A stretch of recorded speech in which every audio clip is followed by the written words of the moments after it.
So, hey, it's Monday. I hope you're having a good day.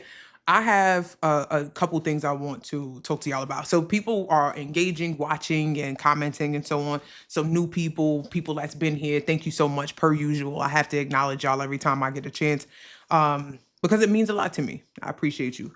And we're now going to have a conversation about we're going to get back into that psychology thing a little bit.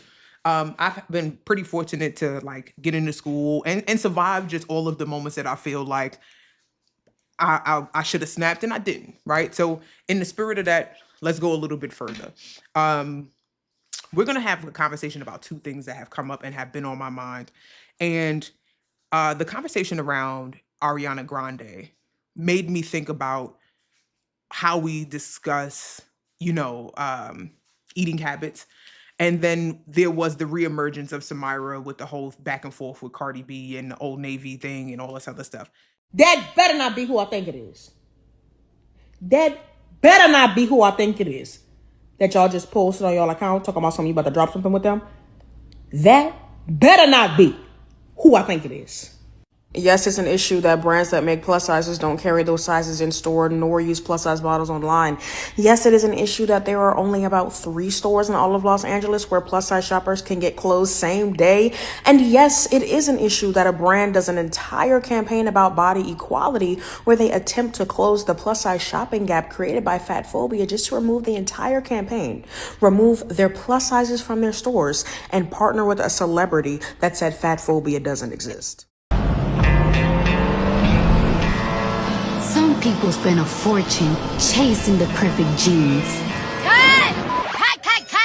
Cardi, what's the problem? How is anybody supposed to see how good I look if I'm sitting in this car?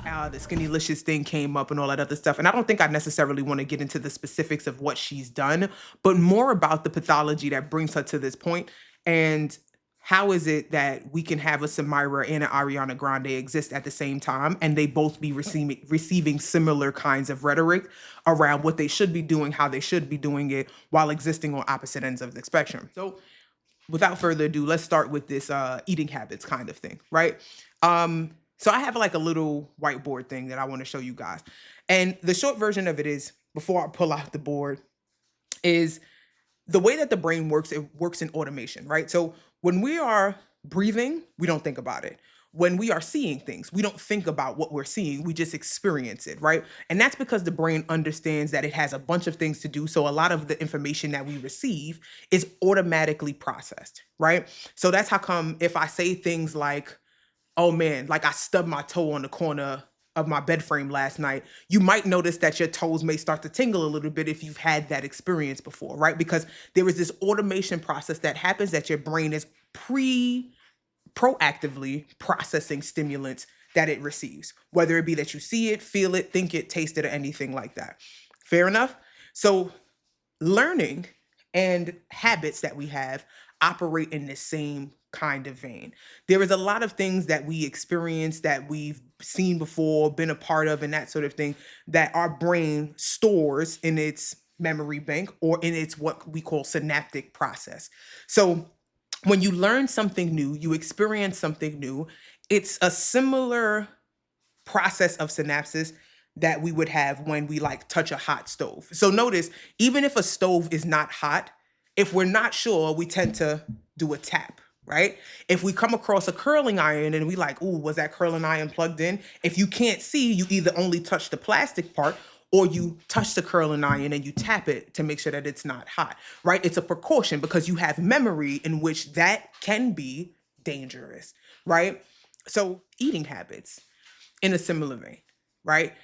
What's different about eating habits, though, is that eating is a part of our survival. It's a part of our safety. It's a part of the things that we need. And in these two areas of a spectrum, when we're talking about, say, a Samyra on one end and an Ariana Grande, or at least the perception of Ariana Grande on another end, what is the process that's happening in the brain that creates the formula or the presentation of person that we have in front of us? Fair enough? I hope that makes sense because I feel like I might sound a little crazy, but that is not the goal. All right. So I have a whiteboard back here. And my whiteboard has brain cells on it. It's not perfect, but you get the idea. These are neurons. And in between, I believe in between the neurons are dendrites. But anyway, neurons are connected to each other like this. So whenever we have an experience such as someone touches a hot stove or somebody says 1+1 is 2, these neurons are activated and they spark. They spark like this in between each other. So you see these lines? So the more you do something, the stronger the sparks between the brain cells get. It just gets stronger. So this is how come if you see somebody going through some sort of condition, any kind of mental health crisis, the longer it goes untreated, the stronger that synaptic process gets. Fair enough? All right. So that happens automatically. So every time you experience something that looks similar, your body is going to process it through that same synaptic process. Everything that we do over and over and over again becomes a strengthened neurological process. That is called conditioning. So this is how come when you see the same thing said about people over and over and over again, this is where you get that bias development. It's because we associate you with this particular thing because every time we see this sort of thing in a sort of place, then that means this kind of thing can ensue, i.e., when you see Black people presented as hostile, aggressive, mean, egregious, what happens to the perception of a Black person? Automatically, the body responds in this automatic synaptic process. Oh, by the way, that person is dangerous. Now, where this process is disrupted or is quantified is through the PFC. That's your prefrontal cortex. That is where we have cognitive functions occur. So whenever you go outside, right, and let's say that you hear a boom sound, let's say you hear a loud bang, you duck and you look and you're like, okay, everything is fine. It is not that old synaptic process that's responding to the brain. It is now the prefrontal cortex interrupting or putting a name and a face to this synaptic process that already occurred. This is a theory of how fear and conditioning works and that sort of thing. PTSD and what have you. So now that we've gotten that out the way, right? There is a reality where there are certain things that we are introduced to, that we engage in, and so on, that's going to determine our pathology. And I want you to think about what it's like for your childhood self to be walking around in life, picking up little tidbits of information and using that child inside of all of us is responsible or holding the Lego blocks that's going to build our pathology, our way of thinking about things. Okay. So this is important. And I think that what we see now, especially when I look at somebody like a Samyra, because I'm going to use my own personal experience in an attempt to not, again, dogpile or kick down anybody's experiences or valid points. Because while I think Samyra has made a series of valid points, I do think that she's a person who is a bit cognitively dissonant at this point, who wonder if this is just some sort of kind of, I'm getting back for all the time that I was overlooked, mistreated, so on and so forth. Because I'm a chubby kid from the 90s too. I understand what it used to be like. Fair enough. And on a similar note, we have somebody like an Ariana Grande where everyone's having a conversation about how she presents herself physically, and everyone feels very comfortable and confident having a conversation about her body type and potential, what she's promoting and so on and so forth, completely discounting that. I'm going to insert this statistic in here, or at least this notable reality about this kind of condition that people are suggesting Ariana is struggling with. That particular disorder has a really, or one of the highest mortality rates in respects to mental health conditions, right? So there are people that are diagnosed with borderline, with bipolar, with schizophrenia, with histrionic, we've talked about that, narcissism, all of those things. And the people that tend to not have a full life struggle with what people are saying Ariana is struggling with.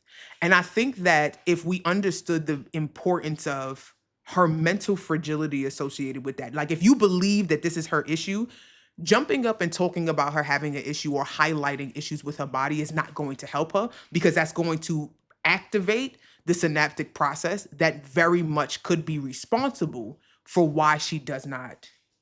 Well, let me not say that she does or she doesn't. Why she wouldn't be if this is indeed her issue.